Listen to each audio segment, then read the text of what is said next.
Good day mga kanegosyo. Ako nga pala si Jepoy, isang negosyante. Isa rin akong DJ. At kung kailangan nyo ng DJ sa club, sa bar, sa event, email nyo lang ako sa bio ko. At hindi ako vlogger, hindi ako influencer, isa po akong content creator.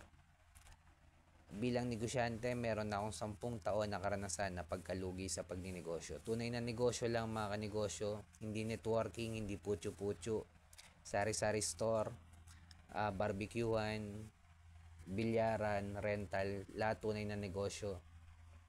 Hanggang ngayon nagninegosyo pa rin. Ang topic natin ngayon mga kanegosyo, Focus in One ni Coco Milk Tea. Siguro naman yung iba nakainom na dito ng Coco. Ito kung nagsisimula ka pa lang magnegosyo, sikapin mo mag-focus in one at tapusin mo tong video na to kasi marami ka matututunan. Kung nagninegosyo ka naman na, malamang isa to sa dahilan kung bakit hindi lumalaki yung negosyo mo. Way back nung pandemic 2020, 95% ng mga negosyo malapit sa school puro nag-close. Dahil 2 years din halos na nag-online class yung mga school dahil nga sa pandemic. At isa na yung tindahan ko doon na sari-sari store nung pandemic na nag-close. Pero sinagad ko pa yon hanggang 2021. Open pa rin ako. Kumbaga, walang benta eh. Yun. Wala na, hanggang doon na lang talaga eh.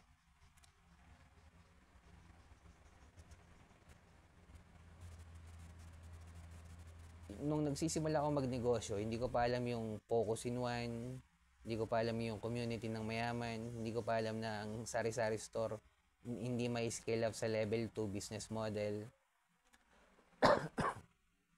Ang sari-sari store habang buhay na nasa level 1, habang buhay ka lang na reseller. Magkaiba ang business model ng grocery store at sari-sari store mga kanegosyo. Ang sari-sari store, naglabas ka muna ng pera para sa mga panindang binili mo. At kikita ka lang kapag nabenta na yung mga item.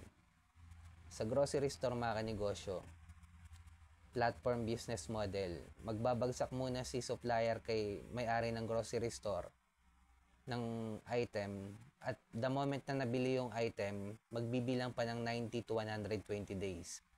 3 to 4 months mga kanegosyo bago magbayad yung may-ari ng grocery store. Ibig sabihin sa loob ng 3 buwan, panalo sa cash dito yung may-ari ng grocery store. Pwede niyang gamitin yung cash pampasahod, bayad ng bills, rent, bayad sa guard, sa iba pang bills, utilities, para siyang umutang sa bangko na walang interest mga kanegosyo.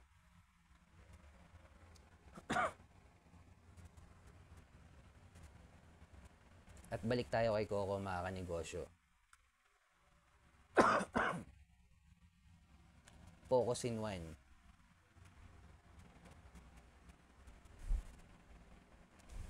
Milk tea lang mula simula at pina-franchise to sa scale up to ng franchising business model.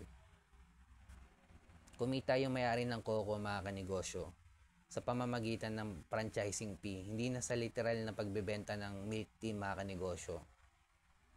Kaya nasa level 2 ang tunay na kitaan mga kanegosyo. Kaya sikapin natin may scale up yung business natin sa level 2. Applyan ng franchising business model yan, distribution, licensing, manpower, software.